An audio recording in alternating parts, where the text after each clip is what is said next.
বিয়ে হয় ২০০৯ সালে। সংসারে রয়েছে একজন ছেলেও। তারপরও একাধিক পুরুষের সঙ্গে সম্পর্ক। প্রেমিকের সঙ্গে হোটেলে গিয়ে স্বামীর নজরে পড়েন গৃহবধূ।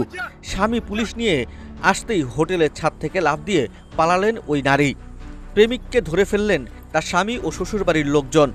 সোশ্যাল মিডিয়ায় এমন একটি ভিডিও ভাইরাল হয়েছে। ঘটনাটি উত্তরপ্রদেশের বাগপত জেলার সরপল্লিতে এলাকার। ওই গৃহবধূ বাড়ি থেকে পালিয়ে প্রেমিকের সঙ্গে সময় কাটাতে এক হোটেলে ওঠেন।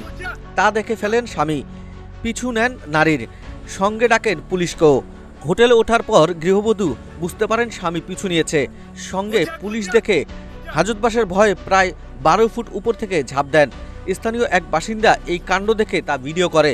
পরে সামাজিক যোগাযোগ মাধ্যমে পোস্ট করলে মুহূর্তেই ভিডিওটি ভাইরাল হয়ে যায়। জানা গেছে ওই দম্পতির পারিবারিক কলহ প্রায়ই লেগে থাকত। তা নিয়ে পুলিশের কাছেও অভিযোগ করা হয়েছিল। কয়েকবার দম্পতি এসপি অফিসেও গিয়েছিলেন, তবে সমস্যার কোনো সমাধান হয়নি।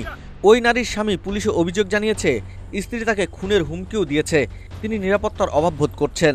এদিকে নারীর প্রেমিককে আটক করেছে পুলিশ এই ঘটনার তদন্ত করছে। প্রশ্ন উঠেছে হোটেল কর্তৃপক্ষের ভূমিকা নিয়েও। পরিচয়পত্র যাচাই না করে হোটেলে কেন তাদের রুম দিল? এ নিয়ে পুলিশের প্রশ্নের মুখে হোটেল কর্মীরা।